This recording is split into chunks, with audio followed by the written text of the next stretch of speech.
Hello everyone. कैसे हैं आप सब लोग। आशा करता हूँ आप सब लोग अच्छे से अपनी पढ़ाई कर रहे होंगे।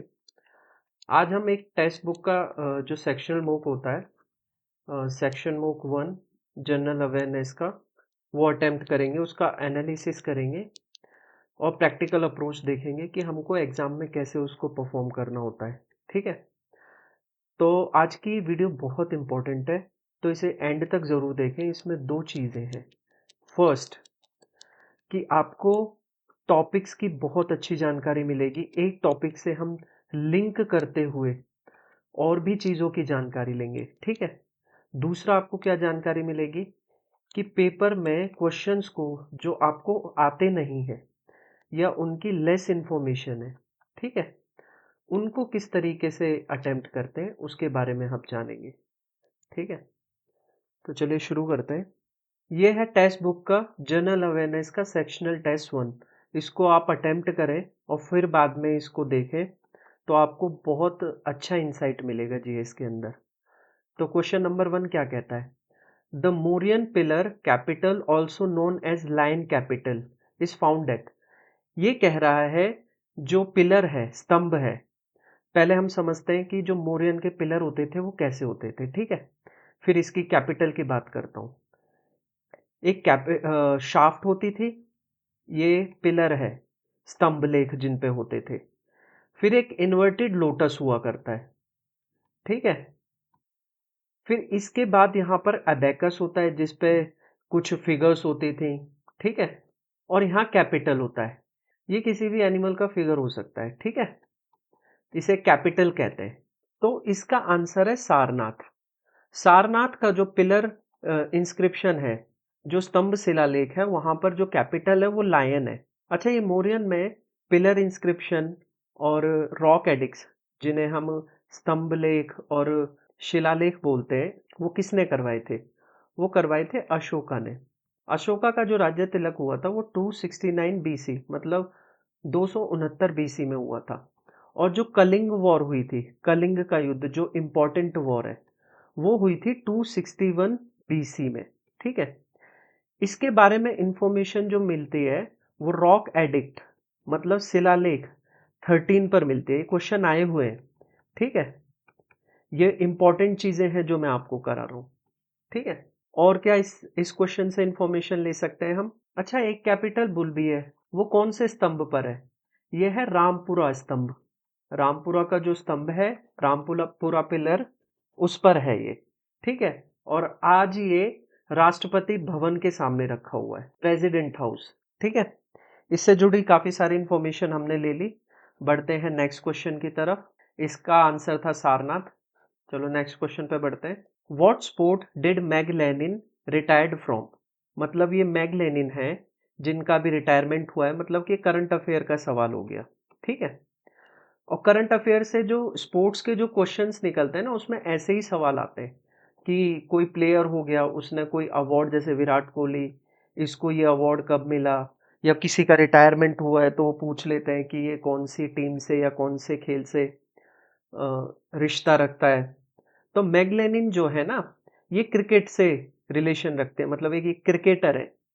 ठीक है, और कौन सी टीम से है ये ऑस्ट्रेलिया की टीम से। आप WPL वगैरह देखते होंगे, वहां पर भी इनको देखा होगा मैगलेनिन को। थोड़ी बहुत क्रिकेट प्रेमी जो क्रिकेट की खबर रखते हैं, उनको ये आंसर करने में कोई तकलीफ नहीं होगी।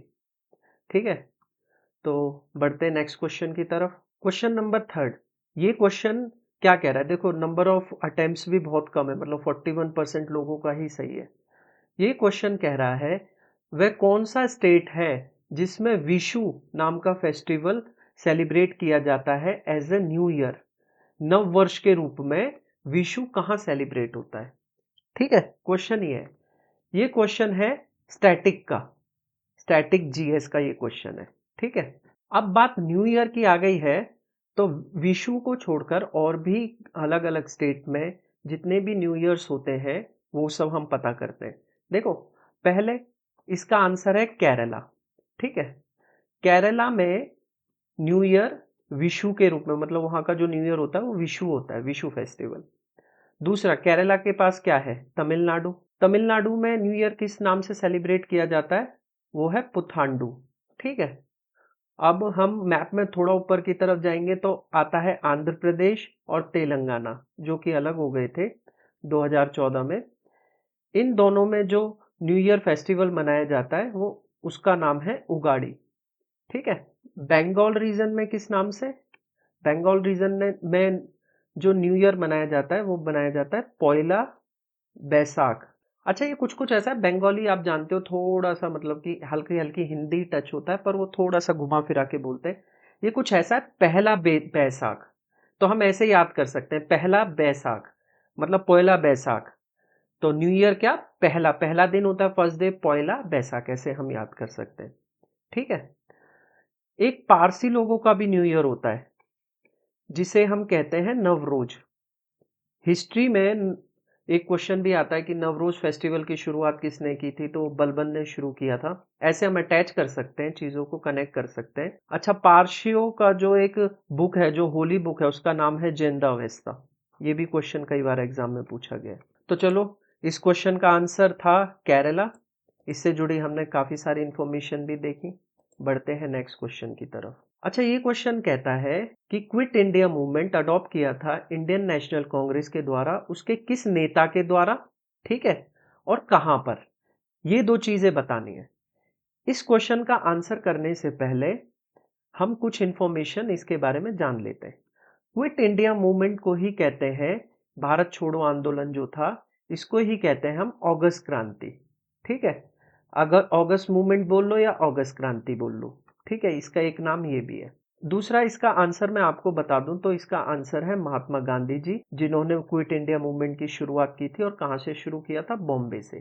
ठीक है। अब कनेक्ट करते चलते हैं। बॉम्बे, अब बॉम्बे से हमें एक याद है, ग्वालियर टैंक। ठीक है। ग्वालियर टैंक एक जगह थी बॉम्बे में, जैसे रामलीला मैदान होता है ऐसा, वहां पर झंडा फहराया था, नेशनल फ्लैग फहराया था। किसने?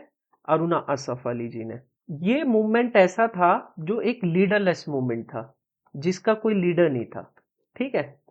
अगस्त क्रांति इसलिए इसलिए अगस्त क्रांति से इसलिए बोला जाता है कि इसकी शुरुआत अगस्त 1942 में हुई, इसीलिए इसे अगस्त क्रांति बोला जाता है। ठीक है।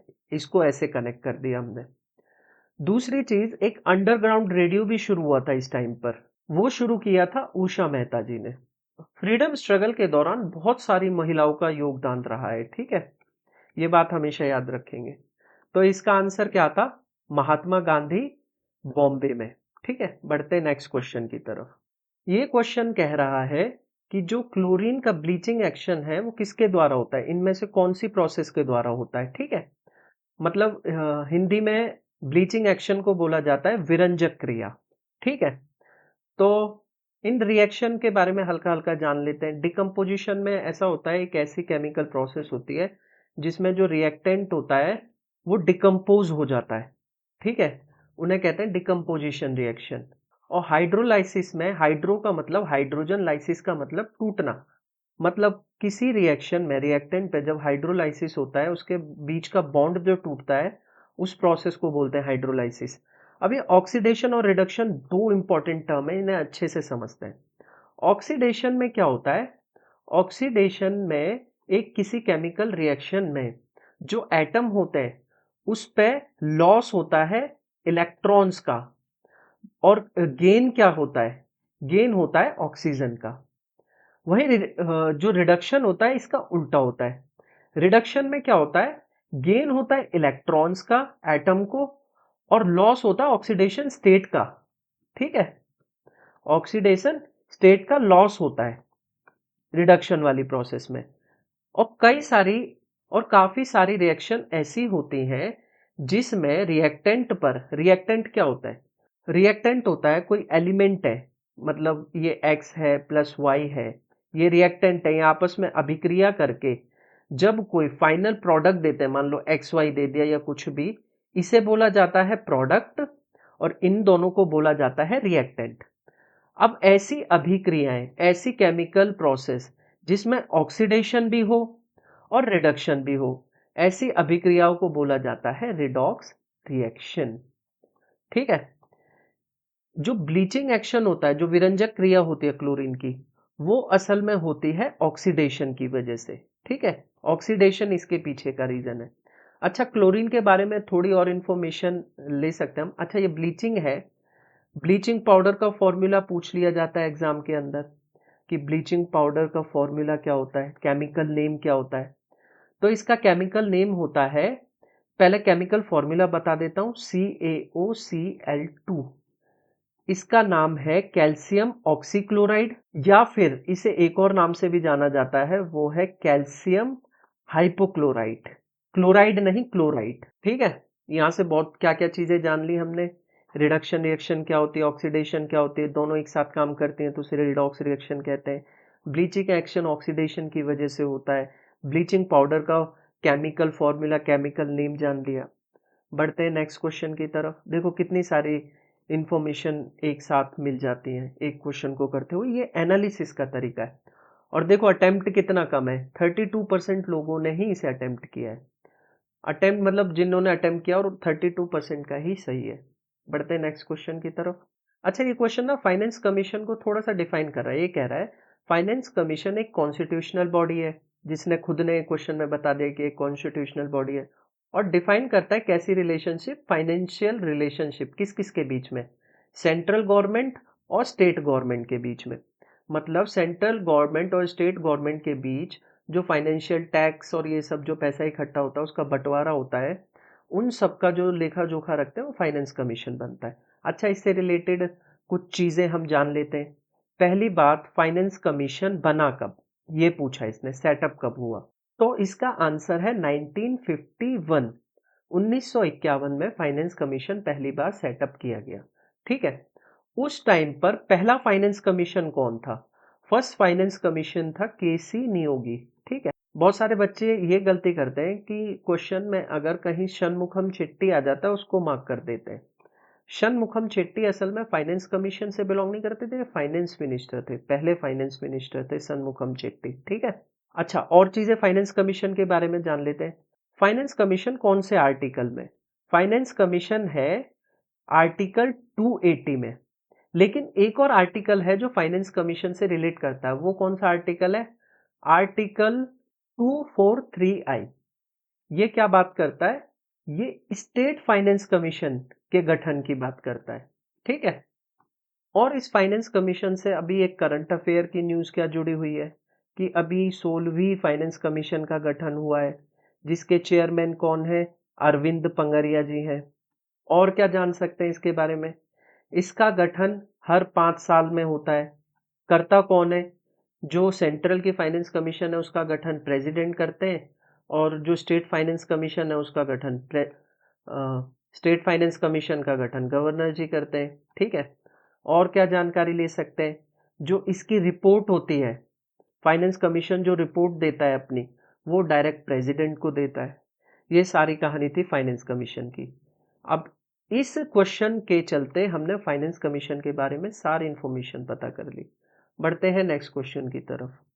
ये क्वेश्चन कह रहा है कि चंपारण सत्याग्रह के दौरान इंडिगो का कल्टीवेशन जो था उसे किस नाम से जाना जाता था? जो इंडिगो की, नील की खेती जो होती थी, उसे किस नाम से पहचानते थे? अच्छा, इस क्वेश्चन का आंसर दूं उससे पहले चंपारण सत्याग्रह से थोड़ी और इंफॉर्मेशन निकाल लेते हैं हम। चंपारण सत्याग्रह कब हुआ? 1917 में हुआ। किसके द्वारा किया गया? गांधी जी के द्वारा ये पहला सत्याग्रह था। ठीक है, किसकी हेल्प से किया गया? राजकुमार शुक्ला जी। और क्या रिलेट कर सकते हैं चंपारण सत्याग्रह से? ये रिलेट कर सकते हैं कि ये पहला सीडीएम मतलब कि सिविल डिसोबीडियंस मूवमेंट था, जिसे हिंदी में कहते हैं हम सविनय अवज्ञा आंदोलन। पहला सविनय अवज्ञा आंदोलन था ये। ठीक है, ये सारी बातें हो गई चंपारण सत्याग्रह की। अब इंडिगो की बात करते हैं। इंडिगो का जो कल्टीवेशन होता था उसे कहते थे 3 कठिया सिस्टम। अब 3 कठिया सिस्टम का मतलब क्या है? 3/20। मतलब किसी के पास मान लो अगर 20 बीघा जमीन है, तो इस 20 बीघा जमीन में से 3 बीघा जमीन पर उसको इंडिगो उगाना ही पड़ेगा, उसको नील की खेती करनी ही पड़ेगी। ये ऑर्डर था ब्रिटिश गवर्नमेंट का। इसे ही कहते हैं 3 कठिया सिस्टम। अच्छा, इससे रिलेटेड एक किताब भी लिखी गई है जिसका नाम है नील दर्पण। कोई जानता है वो किसने लिखी है? नील दर्पण किताब लिखी है दीन बंधु मित्र ने। ठीक है, कितनी सारी चीजें हमने इस इंडिगो से कवर कर ली। अच्छा, एक और चीज भूल रहा था, इंडिगो से रिलेटेड एक रिवॉल्ट भी है जिसे इंडिगो रिवॉल्ट नाम से जाना जाता है। वो कब हुई थी? वो हुई थी 1859 में। और इसके लीडर कौन थे? इसके लीडर थे एक विष्णुचरण विश्वास और दिगंबर विश्वास। और ये रिवॉल्ट हुई कहाँ थी? बंगाल में। ठीक है, कितनी सारी चीजें हमने एक क्वेश्चन से कवर कर ली। चलो बढ़ते हैं नेक्स्ट क्वेश्चन की तरफ। अच्छा, ये क्वेश्चन है, ये क्वेश्चन यहां से पढ़ने के बाद मुझे समझ में आ रहा है कि इकोनॉमिक्स का क्वेश्चन है।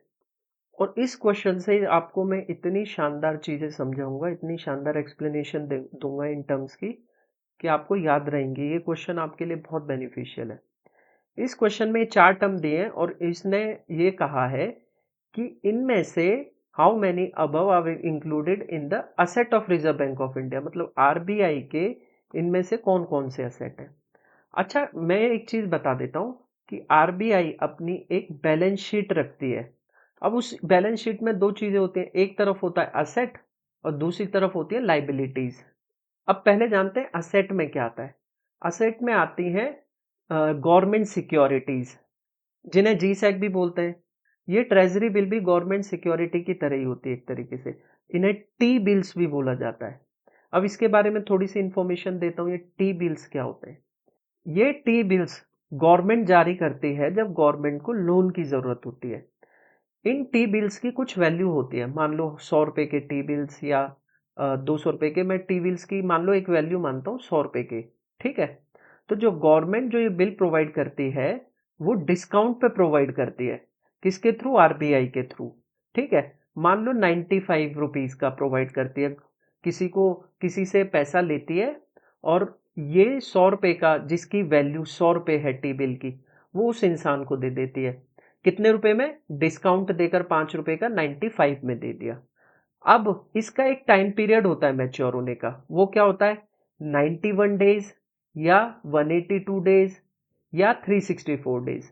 जब ये पूरे हो जाएंगे और जब वो व्यक्ति इन टी बिल्स को लेकर जाएगा, तो उसने खरीदे भले ही 95 रुपीज के थे, उसे वैल्यू मिलेगी पूरी 100 रुपए की। ठीक है, ये होते हैं ट्रेजरी बिल्स।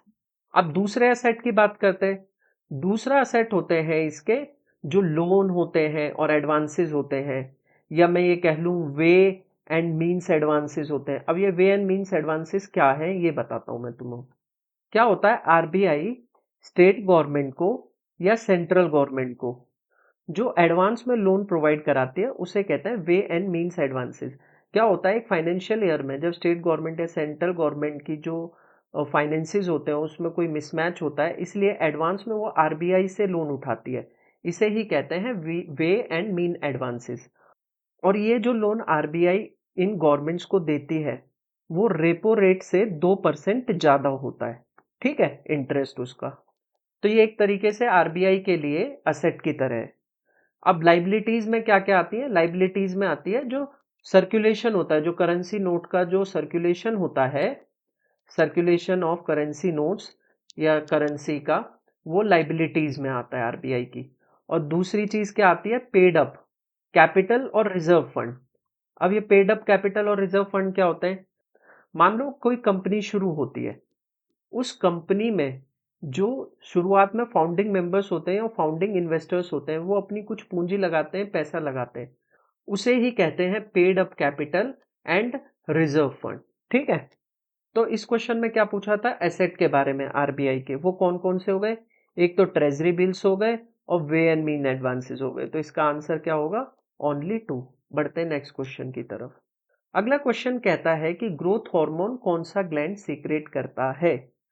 अच्छा, इसका आंसर है पिट्यूटरी ग्लैंड। अब पिट्यूटरी ग्लैंड से रिलेटेड और इंफॉर्मेशन क्या क्या है वो देख लेते हैं।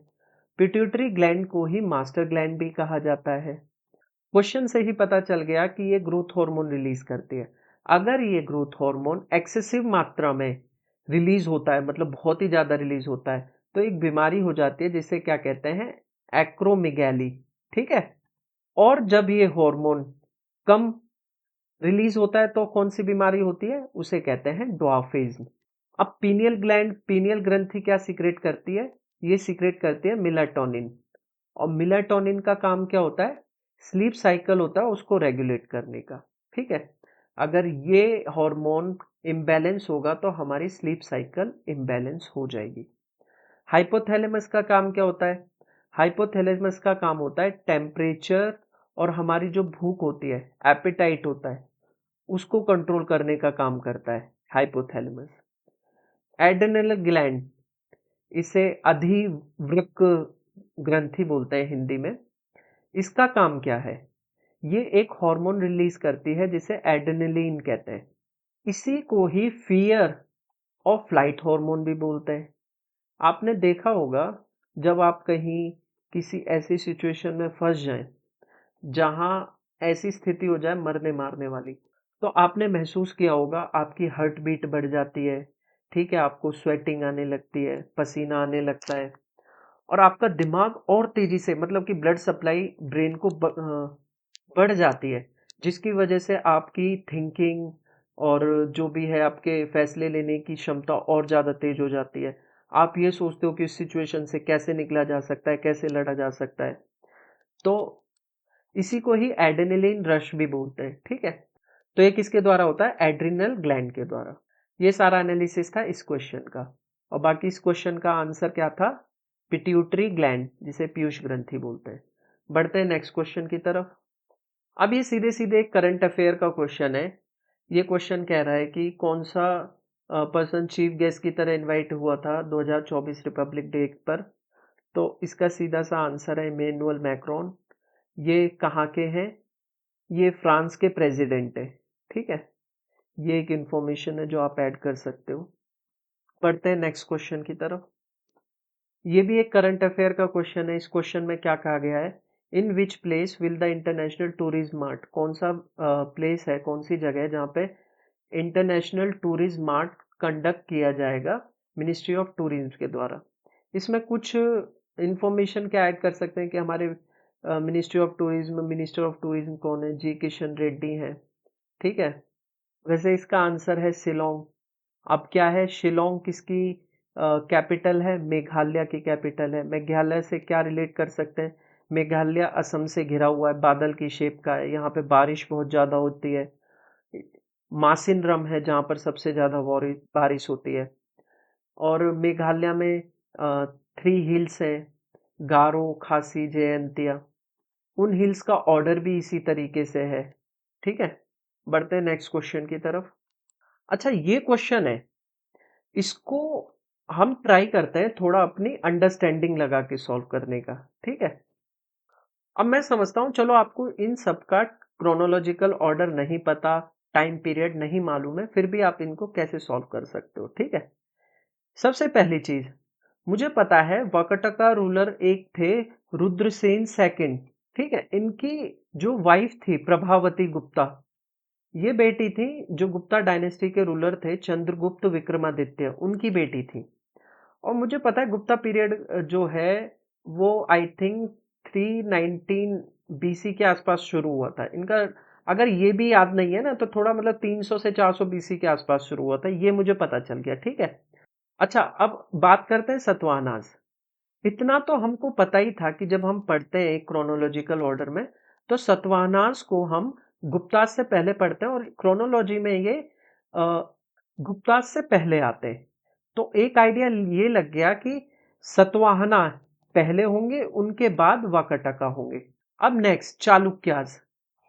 अब चालुक्यास का टाइम पीरियड नहीं पता हमको, लेकिन एक चीज मुझे पता है कि चालुक्य के एक रूलर थे पुलकेशिन सेकंड।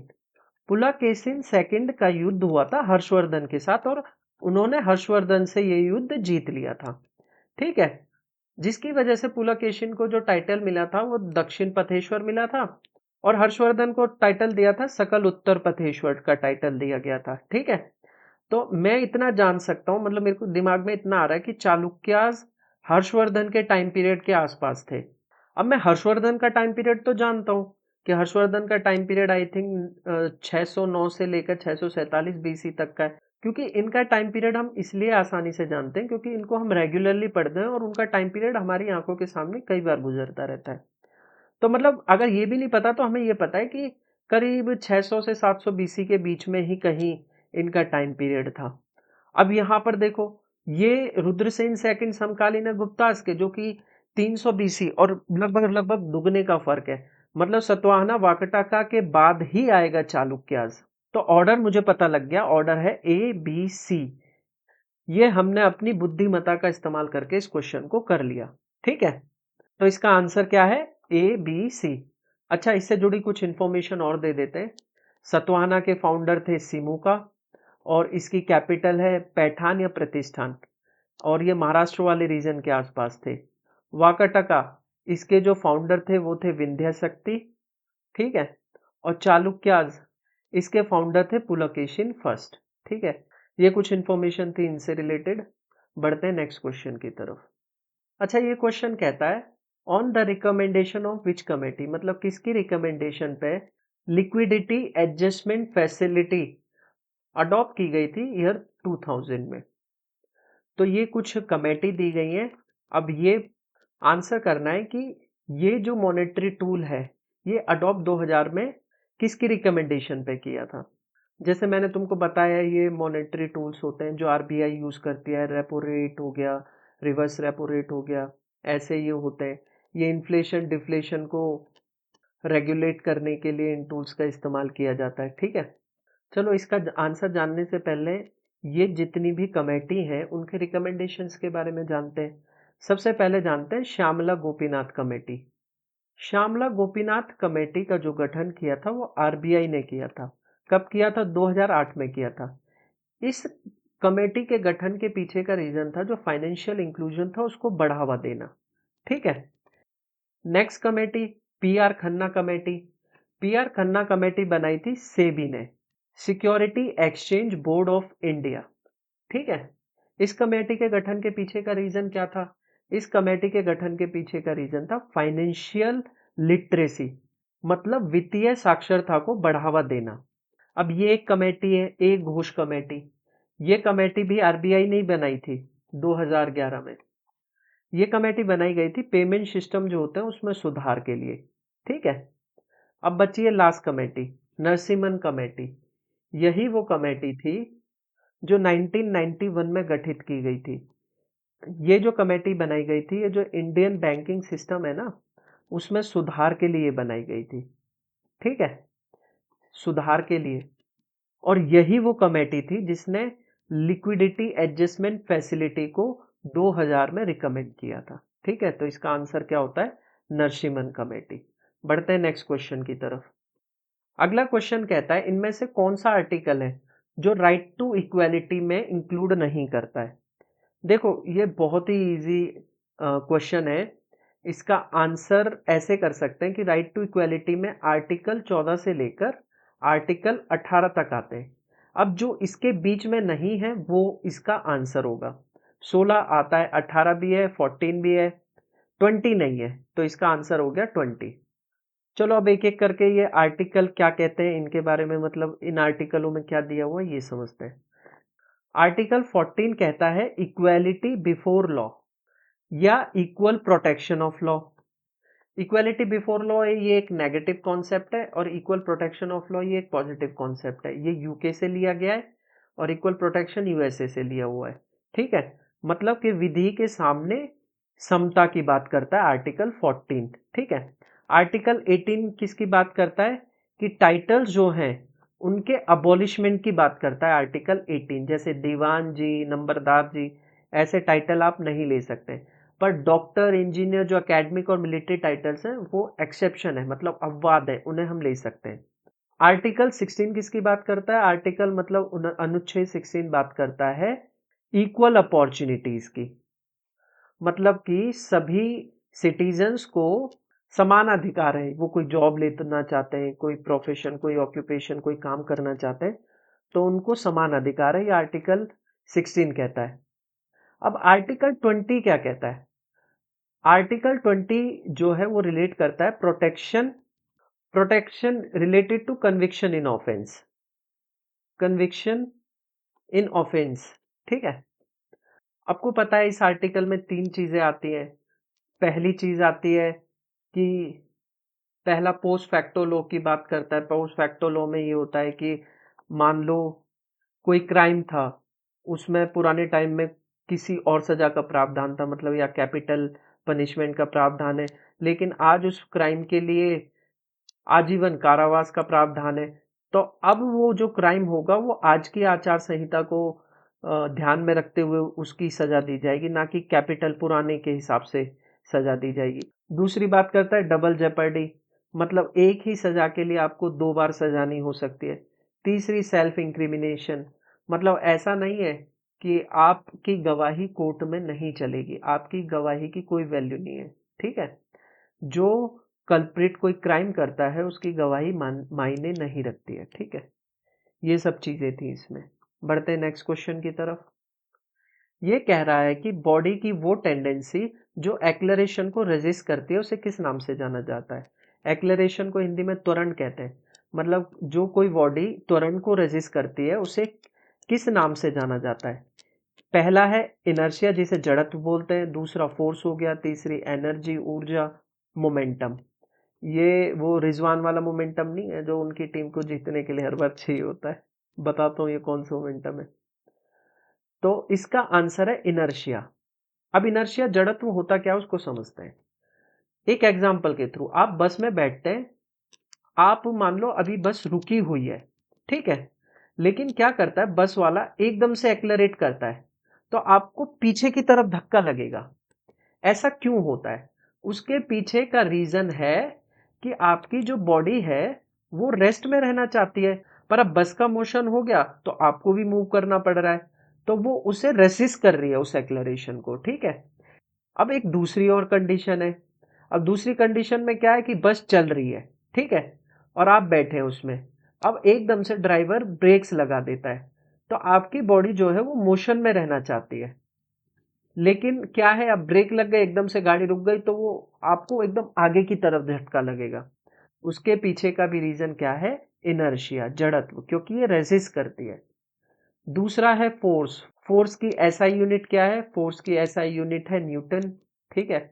फोर्स का फॉर्मूला क्या है? मास इनटू एक्लेरेशन, ठीक है। आपने फर्स्ट लॉ ऑफ न्यूटन पढ़ा होगा, जब कभी भी कोई बॉडी अगर रेस्ट में है तो वो रेस्ट में रहेगी, और अगर मोशन में है तो वो मोशन में रहेगी जब तक कोई फोर्स अप्लाई नहीं होता। मतलब कोई काम अगर होना है तो हमें फोर्स की नीड पड़ती है। एनर्जी, एनर्जी कहता है कोई भी वर्क डन होना है, ठीक है, तो उसमें कोई मशीन है या बॉडी है, कुछ भी है, उसको जो यूनिट की आवश्यकता होती है वो होती है एनर्जी, ठीक है। अब नेक्स्ट बात करते हैं मोमेंटम, जिसको पी से लिखते हैं M into V, mass into velocity. इसको एक एग्जांपल से समझाऊंगा तो आसानी से समझ आएगा। आप क्रिकेट से ही समझते हैं रिजवान वाले, ठीक है। मान लो एक बैट्समैन है, अब यहां से एक बॉलर है, ठीक है। उस बॉलर ने बॉल डाली, बॉल ऐसे टप्पा खा के यहां आई। अब क्या है, इस बैट्समैन को एक एक कंडीशन है, वो इसे डिफेंस कर दे। मतलब यहां इसका बैट है, इसने यहीं से लाया और यहीं डक कर दिया इसको, तो बॉल यहीं के यहीं रुक जाएगी। लेकिन क्या होता है, अब उसको अगर मान लो सिक्स मारना है तो उसको मोमेंटम चाहिए। मोमेंटम में क्या कि इस बैट में मास तो है ही, वो पीछे लेके जाएगा बैट को, ठीक है, और एक वेलोसिटी से लाएगा और इसको हिट करेगा, जिसकी वजह से एक फोर्स प्रोड्यूस होती है, ठीक है। उसे ही मोमेंटम बोलते हैं। ये यहां से यहां तक लाने की जो प्रक्रिया है, प्रोसेस है, एक मास है और उसमें एक वेलोसिटी दे के जो फोर्स उत्पन्न की जाती है उसे मोमेंटम कहते हैं। चलो बढ़ते हैं नेक्स्ट क्वेश्चन की तरफ। इसका आंसर था इनर्शिया। अच्छा, ये अब एक क्वेश्चन आया जिसमें इंडस गोदावरी कावेरी वगैरह दे रखा है, तो ये ज्योग्राफी का क्वेश्चन है। अगर देखो हमें इसका ओरिजिन भी नहीं पता है तो हम इसको अपने कॉमन सेंस से करेंगे। अब कॉमन सेंस से कैसे करेंगे? ये तो हमको पता है ना कि इंडस कहीं भारत में ऊपर बहती है, नॉर्थ में बहती है। तो अब यहां पर ऑप्शन देखो, अमरकंटक मध्य प्रदेश, ये तो सेंट्रल रीजन है। मानसरोवर तिब्बत, इसे होल्ड कर लेते हैं। नासिक महाराष्ट्र, ये भी सेंट्रल रीजन मतलब इधर की तरफ है, गोवा के आसपास, मतलब साउथ की तरफ, और कुर्ग ये साउथ में है। तो इसका एक ही आंसर हो सकता है, फर्स्ट का बी। अब इसको हम ऑप्शन में देखते हैं कि कौन कौन सा, इसे देखते हुए हम एलिमिनेट करते हैं। फर्स्ट का बी होल्ड कर लेते हैं, बी होल्ड कर लेते हैं, गलत गलत, 2 ऑप्शन सीधे सीधे एलिमिनेट हो गए एक को पता करते ही। अब दूसरी नदी है नर्मदा। अब नर्मदा आप जानते हो कि नर्मदा पे एक फॉल पड़ता है, धुआंधार फॉल्स, और वो मेरे ख्याल से मध्य प्रदेश में है ना। तो ये कहीं मध्य प्रदेश वाले रीजन से निकलती होगी, और ये जाकर वेस्ट फ्लोइंग रिवर है, ये मतलब कि वेस्ट में बहती है। तो ये कहाँ से, एक ऑप्शन है अमरकंटक, नासिक महाराष्ट्र, तो मैं ये वाला ऑप्शन के साथ जाऊंगा, मतलब फोर्थ के साथ हम ए।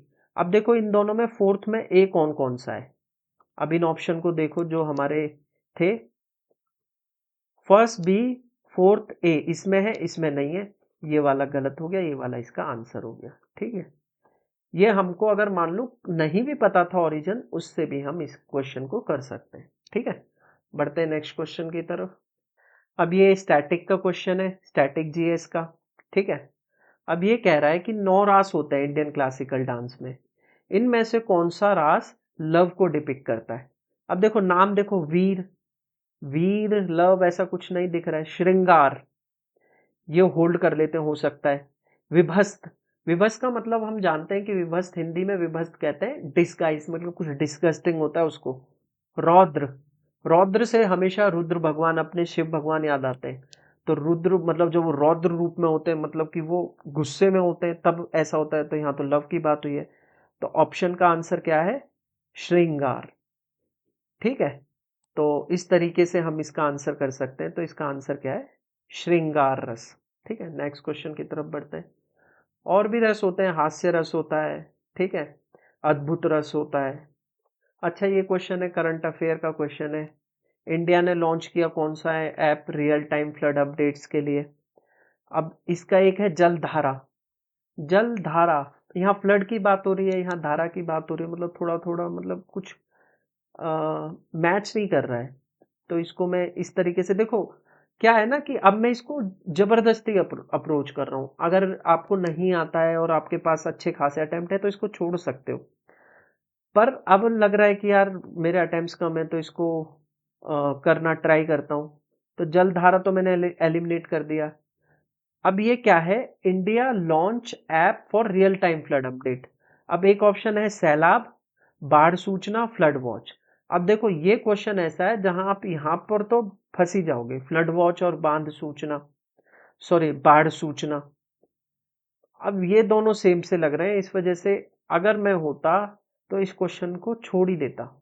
रीजन, क्योंकि देखो भले ही ये इसका आंसर है, पर ये भी इसका आंसर हो सकता था, आप एलिमिनेट नहीं कर पाओगे इसको।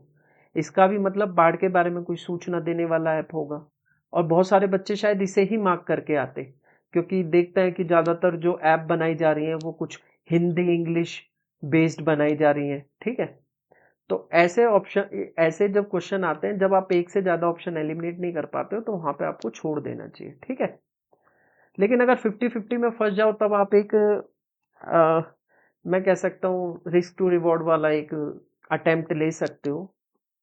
बाकी बढ़ते हैं, इसका आंसर था फ्लड वॉच।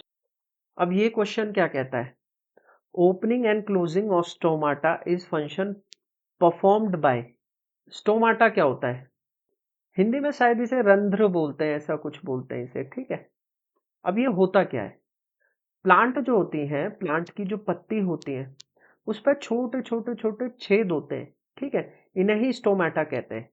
बाकी जो ज़ेरोफाइट्स होते हैं, जो प्लांट डेजर्ट वगैरह में होते हैं, तो वो क्या होता है उसमें, और जो उनकी जो पत्तियां होती हैं वो स्पाइन में कन्वर्ट हो जाती है, कांटे में। इसके पीछे का रीजन क्या है कि एक तो पेड़ के अंदर जो पानी है वो लॉस ना हो, वाटर लॉस से बचे रहे, इस वजह से ऐसा होता है। और क्यूटिकल लेयर जो होती है ना पत्ती का, देखना कई पत्तियां ऐसी होती है उसकी ऊपर की जो सतह है वो खुरदुरी होती है, नीचे क्यूटिकल की लेयर होती है, मतलब चिकनी होती है। ठीक है, अब इस पे ये जो छोटे छोटे छिद्र होते हैं इनको बढ़ा करके देखो तो ये कुछ कुछ ऐसे दिखाई देते हैं। ठीक है, ये स्टोमाटाज होते हैं, ये जो दोनों होते हैं इन्हें कहते हैं गार्ड सेल। ठीक है, ये क्या करते हैं, ये रेगुलेट करते हैं, कंट्रोल करते हैं, गार्ड करते हैं ओपनिंग, जो ओपनिंग होती है इन छेद की, कब खुलनी है कब बंद होनी है, इनको रेगुलेट करते हैं। ठीक है, ये किस लिए होते हैं, गैसेस के एक्सचेंज को, मतलब प्लांट में जब गैसेस का एक्सचेंज होता है उनके लिए ये ओपनिंग होती है। और ये बंद कब हो जाते हैं, क्यों होते हैं? वाटर लॉस को बचाने के लिए ये गार्ड सेल क्या करते हैं, इन छिद्र को जो है ये बंद कर देते हैं। ठीक है, कई बार ये डंबल शेप की भी होती हैं गार्ड सेल। ये प्लांट पे वेरी करता है कि ये किस टाइप की होंगी। ठीक है, आई थिंक शुगर केन जो होता है ना, गन्ने का जो पौधा होता है, उसमें जो गार्ड सेल होती है वो डंबल शेप्ड होती है। ठीक है, तो इसका आंसर है जो स्टोमेटा की ओपनिंग एंड क्लोजिंग को रेगुलेट करते हैं गार्ड सेल। और क्यों करते हैं? गैसेस के एक्सचेंज और वाटर कंट्रोल को रेगुलेट करने के लिए ऐसा किया जाता है। इसका आंसर है गार्ड सेल। ठीक है, स्टेमेन होता है मेल वाला पार्ट। ठीक है, जो प्लांट का फ्लावर का जो मेल पार्ट होता है जहां से पॉलन ग्रेन निकलते हैं। ठीक है, एंथर से, और जाकर जो पॉलन होते हैं स्टेमेन होता है, वो स्टिग्मा होता है फीमेल वाला पार्ट, ऐसा कुछ दिखता है। ठीक है, वहां से जाके फ्यूज हो जाते हैं, फर्टिलाइजेशन होता है, जाइगोट बनता है। ऐसे ही फ्लावर से जो है आपका फ्रूट बन जाता है। ठीक है, ये प्रोसेस होती है। तो स्टेमिन हो गया, मेल वाला पार्ट हो गया।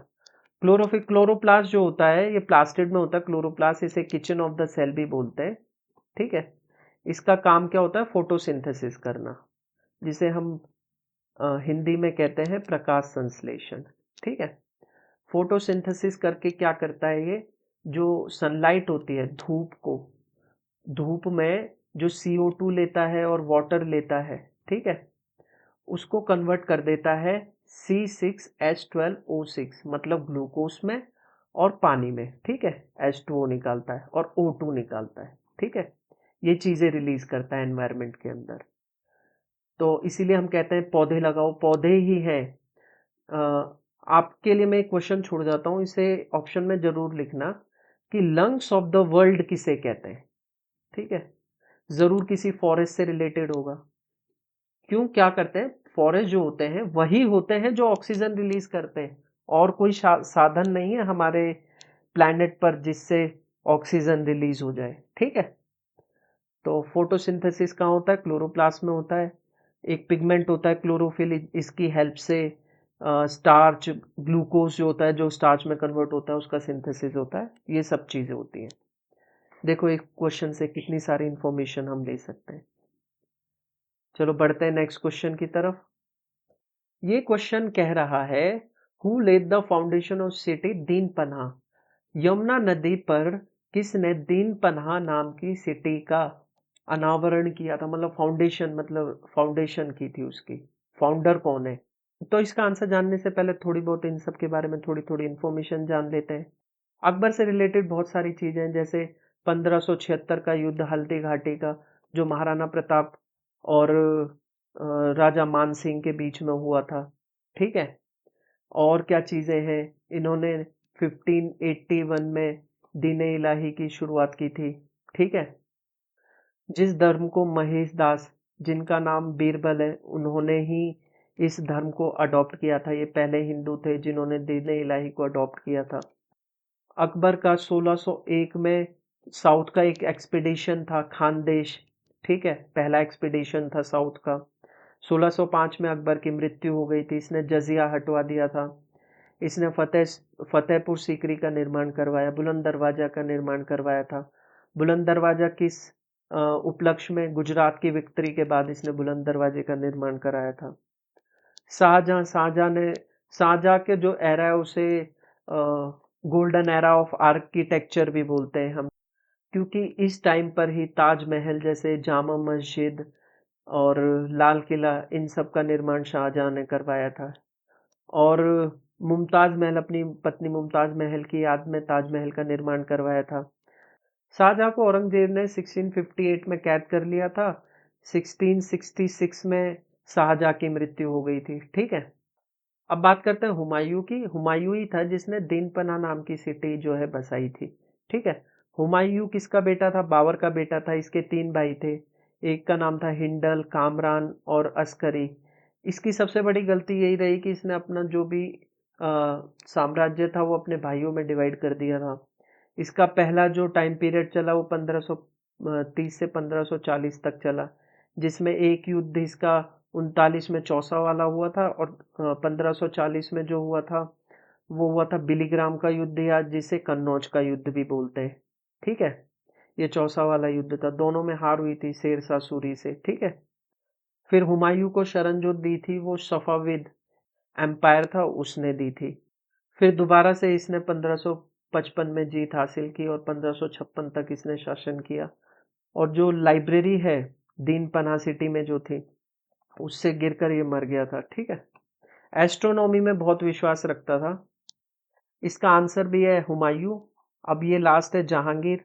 जहांगीर जो बेटा था ये अकबर का बेटा था। ठीक है, इसका रियल नेम था सलीम। इसी ने ही अदल ए जंजीर नाम की एक जंजीर लगवाई थी अपने कोर्ट के बाहर, और जस्टिस में बहुत मानता था। ठीक है, ये सारी चीजें थी। तो इसका आंसर क्या है? हुमायूं। बढ़ते हैं नेक्स्ट क्वेश्चन की तरफ। अच्छा, ये क्वेश्चन है साइंस की एक स्ट्रीम होती है बायोलॉजी, उसका ये क्वेश्चन है।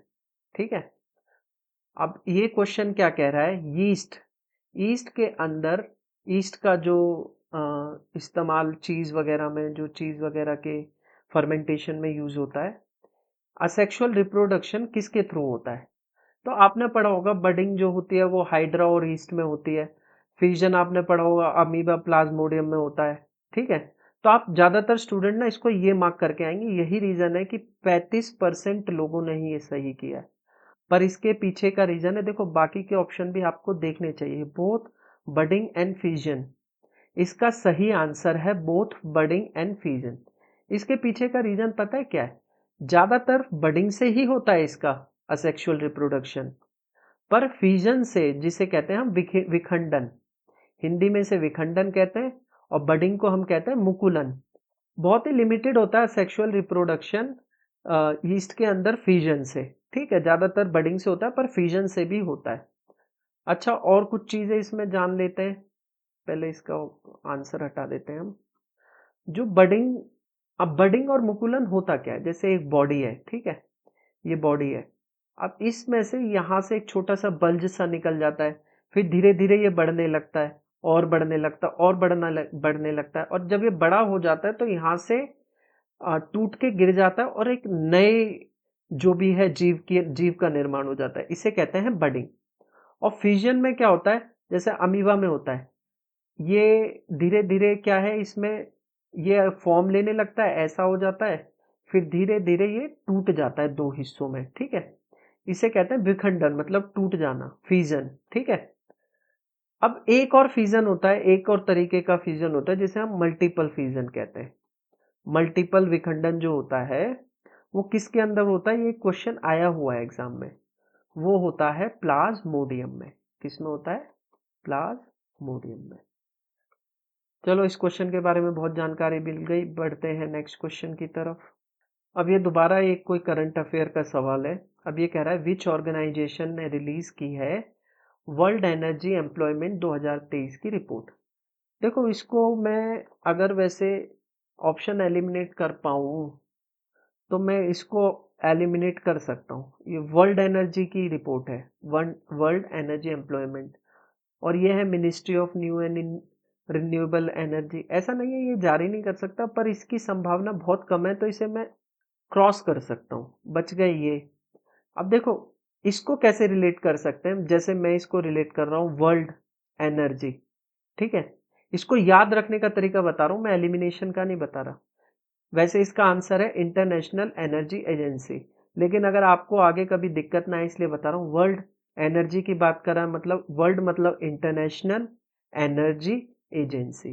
तो इसका आंसर हो जाएगा इंटरनेशनल एनर्जी एजेंसी। ठीक है, बढ़ते हैं नेक्स्ट क्वेश्चन की तरफ। ये क्वेश्चन है सेंसस का।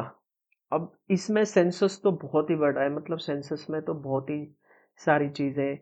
जैसे सेंसस की मैं कुछ चीजें आपको बता देता हूँ कि 2011 वाला जो सेंसस था वो आज़ादी के बाद जो है 7वां था, वैसे ये 15वां सेंसस था। ठीक है, जो पहली बार सेंसस हुआ था वो मेयो के टाइम में हुआ था 72 में, 1972 में। और पहली बार जो सिंक्रोनाइज सेंसस हुआ था वो 1981 में हुआ था रिपन के टाइम पर। ठीक है, उस टाइम पर जो थे हेड जो थे वो थे प्लॉडिन। ठीक है, पर चलो इस क्वेश्चन पे आते हैं, इस क्वेश्चन को कैसे सॉल्व करना है। ये कह रहा है कि सेंसस 11 के अनुसार रूरल और अर्बन सेक्स रेशियो क्या था। पहले एक चीज मैं जान लेता हूँ, रूरल पॉपुलेशन क्या थी और अर्बन पॉपुलेशन क्या थी। जो रूरल परसेंटेज था पॉपुलेशन का वो था 68.84%। वहीं जो अर्बन पॉपुलेशन थी वो 31.16% थी। ठीक है, ये हमको लगभग लगभग मालूम थी। अब एक चीज हमको पता है, जो फीमेल रेशियो था, फीमेल टू मेल रेशियो जो होता है रूरल टू जो सेंसस के अंदर फीमेल टू मेल रेशियो था वो 943 था। ठीक है, अब इसको ध्यान में रखते हुए हम ऑप्शन को एलिमिनेट करेंगे। कैसे एलिमिनेट करेंगे देखते हैं। अब 943 है फीमेल टू मेल रेशियो, इसका मतलब रूरल और अर्बन दोनों को मिला के ये कहीं एवरेज लगाऊंगा तो 943 बीच में कहीं होना चाहिए। रूरल पॉपुलेशन की वुमेन और अर्बन पॉपुलेशन दोनों की पॉपुलेशन मिलाकर ही तो जो एवरेज आएगा ये 943 है ना। अब यहां पर ये ऑप्शन क्या कह रहा है, 939 और 919, ये तो नीचे ही नीचे है और आपको पता है एवरेज जो होती है वो बीच में कहीं होती है। ठीक है, तो ये ऑप्शन एलिमिनेट कर दिया। अब ये पहला ऑप्शन देख लेते हैं, 969 और 949। अब 969 और 949 नहीं हो सकते क्योंकि ये तो सब दोनों ही ज्यादा वैल्यू है, ये भी नहीं हो सकता। अगला 959 और 939, मतलब कि जो रूरल है वो 959 है और ये 939 है अर्बन। ठीक है, पर एक चीज देख लो कि पॉपुलेशन जो है रूरल की वो 60% है, वेटेज कहीं इसकी तरफ ज्यादा है इसकी तरफ कम है। अब इनका मैं एवरेज लूं, अगर एवरेज कितना आ गया 20, तो इसका अगर 949 आएगा तो 949 से इस ऑप्शन के हिसाब से ज्यादा होना चाहिए था, बल्कि ये तो 943 है। तो इस हिसाब से ये क्वेश्चन भी गलत हो गया, बचा एक ही ऑप्शन। ये देखो हमने जीएस में मैथ घुसा के कैसे सॉल्यूशन निकालते हैं वो सीखा। हमको देखो ज्ञाता नहीं होना है, हमारे पास कॉमन सेंस होना चाहिए, हमारे पास स्किल्स होनी चाहिए, उससे एग्जाम सॉल्व होता है। और अगर आपको ये चीज अच्छी लगी, अब मैं कहूंगा कि आप प्लीज सब्सक्राइब करना और शेयर करना चैनल को, अगर ये चीज आपको समझ में आई। और प्लीज लाइक भी कर देना और देखना 18% लोगों ने किया है, और अगर थोड़ा कॉमन सेंस यूज करते ना तो ये इस सवाल में कुछ था ही नहीं। ठीक है, बढ़ते हैं नेक्स्ट क्वेश्चन की तरफ। ये क्वेश्चन कहता है किसने 40 नोबल्स मतलब तुर्कान चहलगानी चालीसा को कॉन्स्टिट्यूट किया था।